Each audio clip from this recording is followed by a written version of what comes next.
Well, good morning, everyone. Welcome back to Daily Devotions. We've been away for a little while, and we are starting a new series in the book of Exodus, a tremendous book. We're going to look at the five books of Moses, maybe not all five, but certainly we'll be focusing in on Exodus. We'll look at the book of Numbers and also the book of Deuteronomy. And we're going to have a great voyage through the Word of God, glean spiritual truths. These are tremendous books. And I trust that the Lord will bless us and encourage us as we look into the book of Exodus this morning. And so by way of introduction, but before we start, just want to welcome all of you on YouTube and on Facebook and Instagram. Thank you for being with us again this morning. It's always a joy to be able to bring the Word of God. No greater privilege. And so, the book of Exodus. And let me just give a bit of information by way of introduction concerning this incredible book. Maybe the setting and backdrop. We know that Exodus occurred sometime between 1450 and 1250 BC. That's when Egypt was arguably the greatest military and cultural power in the world at that time. And during Egypt's 18th dynasty, that's between 1550 and 1295 BC, the pharaohs built an empire beyond Egypt's borders, extending its control far into the north up to the Canaanite coast and far to the south along the Nile. The Nile becomes very significant. In fact, the Egyptians worshiped the Nile River, part of their gods, and they would worship the Nile, the Apis bull. They worshiped nature, but the Nile was very significant to the Egyptians. And it was during this period of time that the Israelites departed from Egypt. God did not sneak his people out during the time of Egyptian weakness. No, he led them forth when Egyptian strength was at its height. And that's when Moses came into Egypt and delivered his people.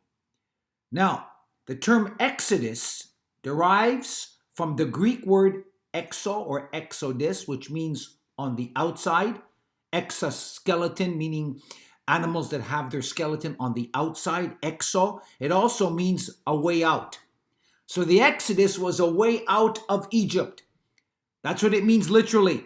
And chapters 1 to 15 are about the Hebrews' way out of Egypt, the Exodus. Chapters 16 to 40 reveal that the Hebrew people needed more than rescue from bondage in Egypt. They needed a way out of their sin, a way out of Egypt, a way out of their sin, and a way into fellowship with God. And because they were God's people, that doesn't mean they had a relationship with God. That applies today. You might be a Pentecostal, a Baptist, you might have a certain name, a certain title, denomination, but that doesn't mean you know God because you're a Baptist or because you're a Pentecostal or because you were born in a household where people believe. To know who God is so important, and is what he is like through the covenant on Mount Sinai. This is what God wanted to reveal to the people, that you can have a relationship with God. And that still applies today, and that's why Jesus came to this earth. Oh, excuse me. Just a little technical difficulty here. And so we see this, and all of us have the same need to be set free.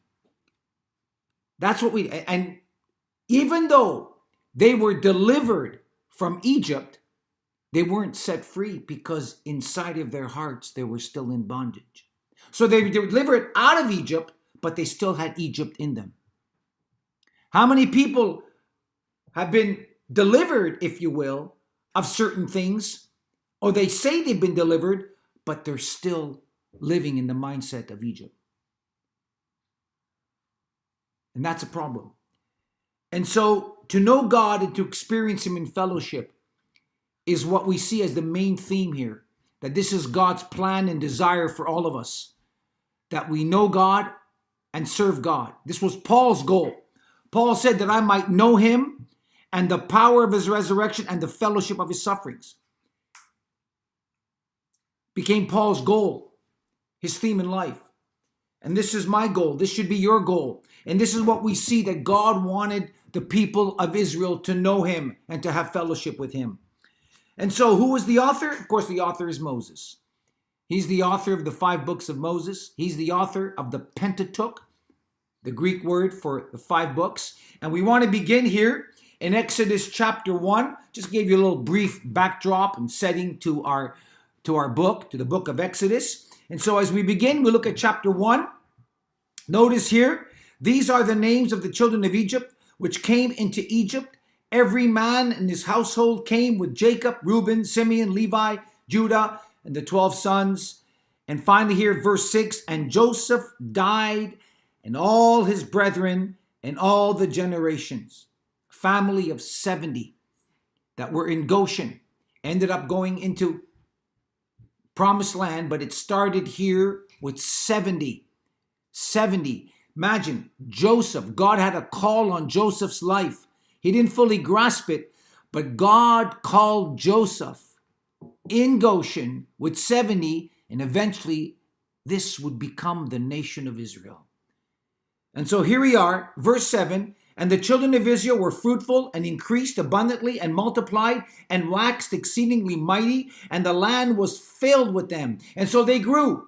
God brought them into Egypt to grow in Egypt, and they grow rapidly, and they were blessed. And in verse 8, there arose a new king over Egypt, which knew not Joseph. Knew not Joseph.